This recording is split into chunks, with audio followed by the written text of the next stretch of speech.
Iran thought it had built the perfect weapon.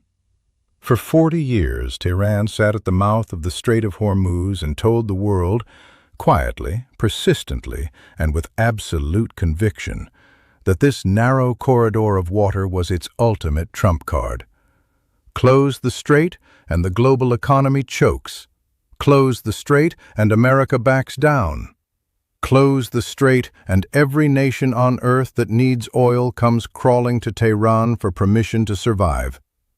It was the most powerful geographic weapon in modern geopolitical history. And in February 2026, Iran finally played it.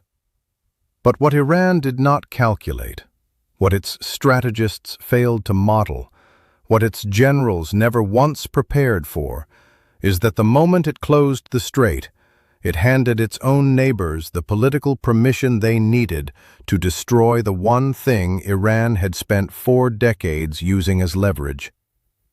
The UAE just did something that Iran cannot recover from. It did not fire a missile. It did not send in troops. It did not issue a threat, or a warning, or a diplomatic communique. It opened a pipeline. And in doing so, it began the permanent dismantling of the most dangerous card Iran ever held. To understand why that single act is so devastating for Iran, why it represents not just a tactical setback, but a fundamental and possibly irreversible strategic catastrophe, we need to start with the numbers. Because without those numbers, nothing else in this story makes sense. Before February 28, 2026, approximately 20 million barrels of oil per day passed through the Strait of Hormuz. That is roughly 20% of all global petroleum consumption. 20% of the world's liquefied natural gas also transited that 39-kilometer-wide waterway every single day. In 2025, nearly 15 million barrels per day of crude oil, representing 34% of all global crude oil trade, moved through Hormuz. 84% of that went to Asian markets. China and India combined received 44% of all Hormuz crude flows. Japan and South Korea were critically dependent. The entire architecture of Asian industrial civilization ran, in significant part, through that narrow strip of water between Iran and Oman. The International Energy Agency had no language for what happens when all of that stops moving. The world had never needed that language before, because Iran's leverage had always depended on the threat of closure, not the reality of it. The threat alone was enough. For 4 decades, the threat alone was sufficient to keep the world from challenging Iran too aggressively, from pushing sanctions too hard, from crossing certain lines. Then came the reality. When the United States and Israel launched their coordinated strikes on Iran on February 28, 2026, the Islamic Revolutionary Guard Corps immediately moved to close the Strait of Hormuz. Maritime traffic through the waterway collapsed by more than 90% almost overnight. Somewhere between 17 and 20 million barrels of oil per day were removed from global markets in what analysts described as potentially the largest single energy disruption in modern history. Shipping firms suspended operations. War risk insurance became effectively unavailable at any rational price. Oil prices surged past $100 per barrel, and the entire world began desperately searching for the answer to one question: is there any way to move this oil without going through the strait? The answer was yes. Partially. And the geography of that partial answer is exactly what is now turning Iran's greatest weapon into its greatest strategic disaster. Because the only countries in the Gulf region with meaningful pipeline infrastructure capable of bypassing the Strait of Hormuz, are Saudi Arabia and the UAE. And as of March 2026, both of those countries are no longer neutral parties in the Iran story. They are adversaries. Active, declared, pipeline opening adversaries. Countries that Iran attacked with missiles, with drones, with reckless and indiscriminate force, and that responded not by negotiating, not by appealing for calm, but by maxing out their bypass infrastructure and publicly signing up to help permanently end Iranian control of the strait. The UAE's pipeline, formerly known as the Abu Dhabi Crude Oil Pipeline, or ADCOP, sometimes called the Habshan Fujairah Pipeline, runs 380 kilometers from the Habshan oil and gas fields in southwestern Abu Dhabi through the UAE's interior to the port of Fujairah on the Gulf of Oman. Fujairah sits on the other side of the UAE from the Persian Gulf. It is outside the Strait of Hormuz entirely, already on the open ocean, already connected to the shipping routes that lead to Asia, Europe, and every other corner of the world. The pipeline has a design capacity of approximately 1.5 to 1.8 million barrels per day. And the moment Iran closed the strait, the UAE began pumping through it at maximum capacity, diverting its crude oil exports entirely away from Hormuz and out through Fujairah into the global market. According to energy analysts cited by CNBC, the pipeline was running at 71% utilization when the crisis hit, with approximately 440,000 barrels per day of spare capacity available. ADNOC, the Abu Dhabi National Oil Company, moved immediately to raise throughput to 1.8 million barrels per day. They needed it. They did it. But here's what makes this strategic move so devastatingly significant for Iran. The UAE did not just open its pipeline. It declared war on Iran's entire strategic framework at the same time. UAE President Sheikh Mohammed bin Zayed Al Nahyan, known globally as MBZ, called Iran an enemy in March 2026. Not a rival, not a neighbor with competing interests, an enemy. The UAE closed its embassy in Tehran and withdrew all diplomatic staff the day after hostilities began. It shut Iranian institutions inside the UAE, schools, cultural centers, official representations.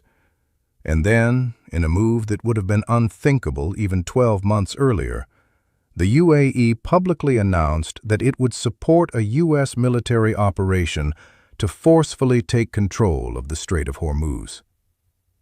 The Wall Street Journal reported that the UAE was actively pushing the United States to conduct such an operation and was exploring what military contributions it could make to help break Iran's grip on the waterway. An Emirati official told the Journal that UAE diplomats had urged the U.S., along with European and Asian military powers, to establish a coalition to forcefully reopen Hormuz.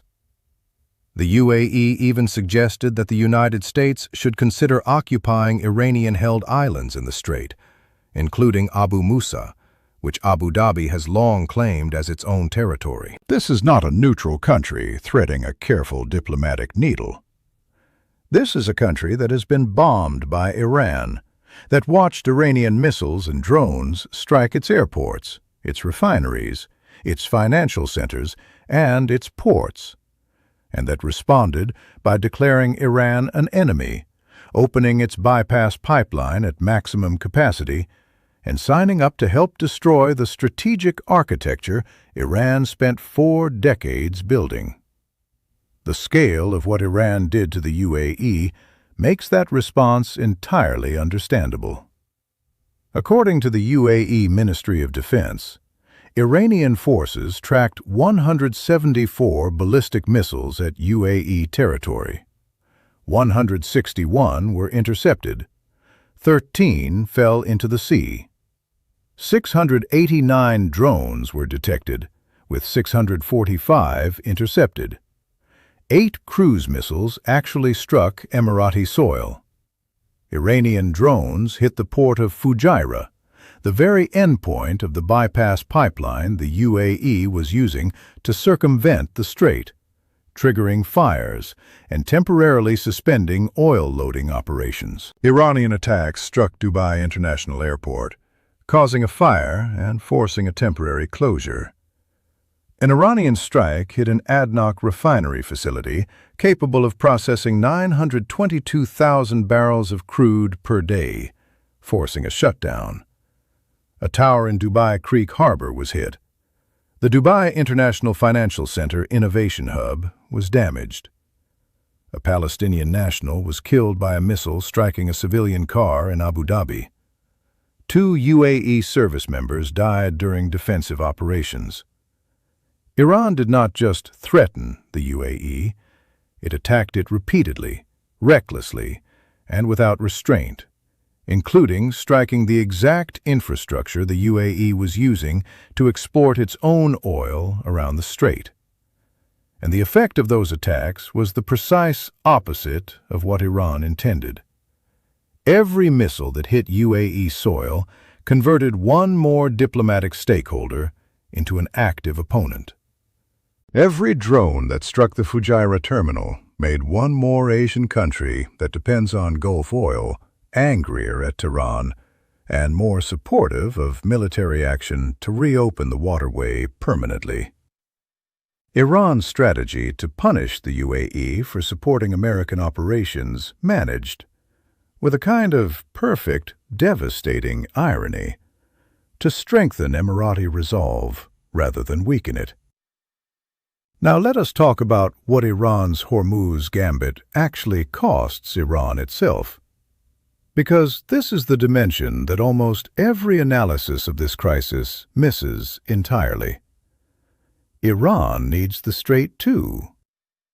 Iran's own oil exports, what remains of them after decades of Western sanctions, have historically transited Hormuz.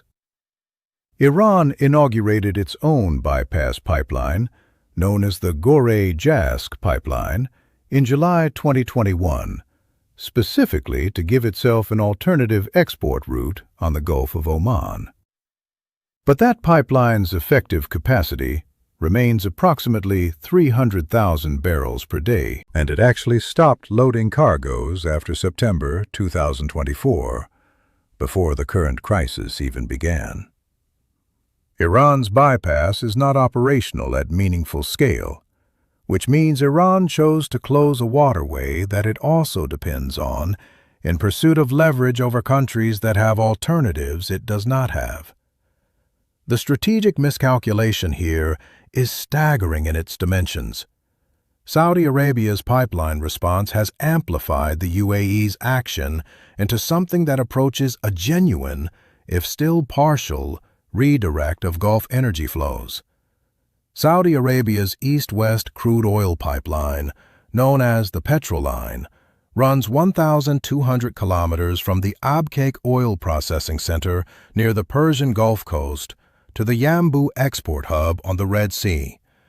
As of May 2026, Saudi Arabia has fully restored and expanded the Petroline, pumping 7 million barrels per day through this pipeline, dramatically above the 2 million barrels per day it was using before the crisis. Saudi Arabia has publicly stated that it no longer needs the Strait of Hormuz. Those words, spoken openly on the record by the world's largest oil exporter, represent perhaps the single most damaging statement Iran could ever have imagined hearing from its Gulf neighbor. Together, the Saudi and UAE pipelines now have a combined available capacity of approximately 3.5 to 5.5 million barrels per day, according to IEA figures, with Saudi Arabia's actual pumping touching the upper end of that range and beyond. That is still far below the 20 million barrels per day that transited Hormuz before the crisis, But it is enough to keep Asian buyers supplied at reduced rates, enough to prevent a complete energy catastrophe, and enough, this is the critical point, to demonstrate to every oil-importing nation on Earth that the world can function without Iranian permission to use the strait. Once that demonstration has been made, it cannot be unmade. Iran's response to this pipeline pivot was exactly what you would expect from a strategy that has run out of options. It attacked the bypass infrastructure directly. Iranian drones struck the Fujairah port, the endpoint of the UAE pipeline. Iranian attacks targeted pumping stations on the Saudi East-West pipeline in April, cutting throughput by approximately 700,000 barrels per day. Energy analysts, quoted by Al Jazeera, described pipelines and pumping stations as static, high-value targets, easier to hit than moving ships, impossible to hide, expensive to repair. Iran was correct about the vulnerability, but hitting those targets did not restore Iranian leverage. It accelerated the coalescence of the Gulf states, the United States, Europe, and Asia around the shared goal of permanently ending Iranian control of the strait. Every Iranian strike on UAE or Saudi infrastructure converted one more country into an active stakeholder in the project of making Hormuz irrelevant. The geopolitical reconfiguration now underway in the Gulf goes far beyond the immediate military crisis. Gulf states told CNBC that Iran's behavior had created what they described as a huge trust gap that might never be repaired. They have signaled clearly and publicly that they are now looking for permanent ways to reroute their supplies and bypass the Strait of Hormuz, not just for the duration of this war, but forever. The Atlantic Council's analysis put it plainly. Iran attacked GCC countries with 83% of its total missile and drone strikes during the conflict, with the UAE receiving more attacks than any other country, including Israel. Iran did not confine its retaliation to the United States and Israel, who actually launched the original strikes. It bombed Kuwait's airport. It hit Qatar. It struck Bahrain. It hammered the UAE with nearly 1,000 missiles and drones. And by doing so, it converted every Gulf state from a potential diplomatic bridge, as they had sometimes served in previous crises, into a party with direct, personal, visceral reasons to want Iranian military capability permanently destroyed. If Iran was hoping the Gulf states would pressure Washington to back down and negotiate, it chose the single worst possible method of making that argument. The longer-term consequence of what the UAE and Saudi Arabia are now doing, operating bypass pipelines at maximum capacity, supporting U.S. military positioning, closing embassies in Tehran, declaring Iran an enemy, is the permanent reconfiguration of the region's energy infrastructure away from Iranian choke point leverage. The assumptions that Iran built its entire deterrence architecture around, the assumption that the economic interdependence surrounding the strait made its full closure too costly for any actor to seriously contemplate, have been broken. And as energy security analyst Kafafi told CNBC, once broken, those assumptions cannot be unbroken. The deterrence is gone, and with it, 40 years of Iranian strategic leverage. Middle Eastern governments are now dusting off decades-old proposals for overland oil and gas pipelines and urgently drawing up plans for entirely new rail-sea transport corridors. The proposed routes would flow from ports in the UAE and Oman, located outside the Persian Gulf, overland by rail through Saudi Arabia to Jordan, and then onwards through Egypt's Suez Canal or the Syrian ports of Latakia and Tartus.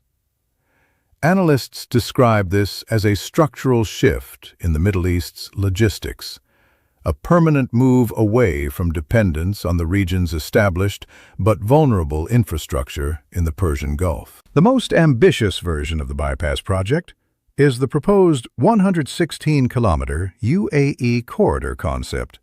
A cross-peninsula infrastructure link connecting Khor Fakkan on the Persian Gulf side to Fujairah on the Gulf of Oman side, which could function as either a pipeline or eventually a canal.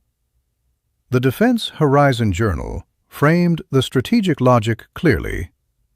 For every barrel that exits through Fujairah rather than the strait, Iran's most powerful deterrent is directly and permanently eroded.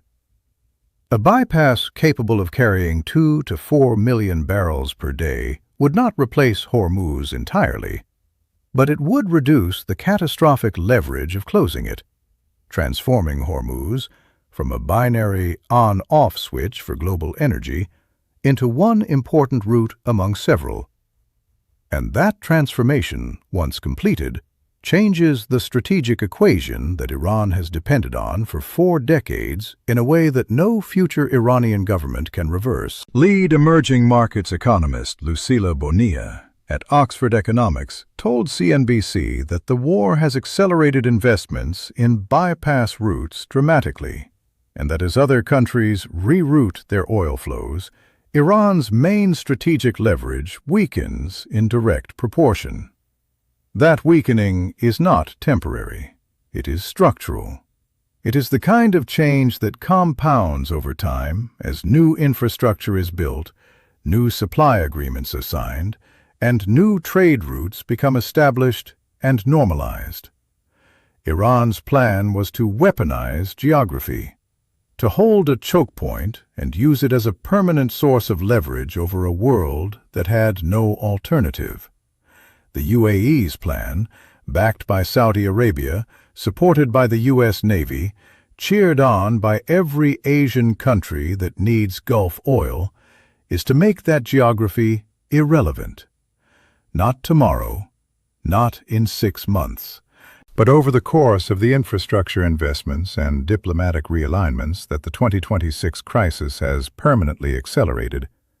The choke point that gave Iran its leverage is being systematically engineered out of the equation. Every pipeline pumped to maximum capacity, every new bypass route surveyed, every long-dormant infrastructure project suddenly flushed with emergency funding. All of it is the slow-motion dismantling of the weapon Iran thought it could hold over the world forever. Iran closed the strait to prove that it was indispensable. What it actually proved is that the world is motivated, capable, and now actively working to make it dispensable. Saudi Arabia maxed its Petroline. The UAE opened its Fujairah pipeline. Asian nations scrambled to find alternative routes and sign new supply agreements. The international coalition coalesced around the goal of permanently opening the waterway. And Iran, which bombed its own neighbors, destroyed its own regional relationships, and sacrificed 40 years of carefully cultivated deterrence architecture on a single military gamble, is left watching the world engineer its way around the weapon it never expected anyone to seriously try to circumvent. The Strait of Hormuz's role as Iran's ultimate trump card is not just gone for now. It is being systematically and permanently bypassed, and the country that built its entire strategic identity around controlling it has been defeated. Not by a missile, not by an invasion, not by regime change, but by a pipeline, and by the collective decision of a world it tried to hold hostage to find another way.